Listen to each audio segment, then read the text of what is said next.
میخوای؟ بیا بخور خوشگل.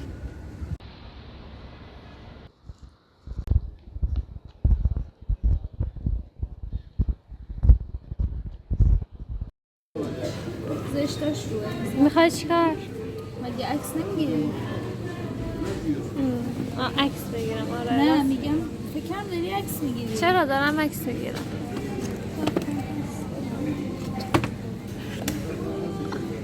یک روز با مریم در کتابخونه هالوک دورسو. خورما ای گفتی چنده؟ نمیدونم منم. نمیدونم ولی خورمای بسته بزرگتر دیدم. فکر نکنم خیلی گرون باشه. نه بخرم؟ ببین خورما بسته بزرگتر دیدم توی بیم. آره راست میگی. خیلی کمه. نگاش کنی تمام میشه.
تمرینای مختلف اون عضله رو تمرین بدی و بهش حجم بدی.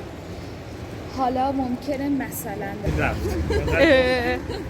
میخوام ویدیو بگیرم و واسی میاد واسی نه الان اون منتظر ما وای میسته. میاد به خدا اون نمیاد که منتظر ما وای آره میسته. دیگه یعنی منظورم همینه. خب دیگه الان وایساده دیگه بریم. دلم میخواد سگ بخورم. بیا رفتیم. بریم.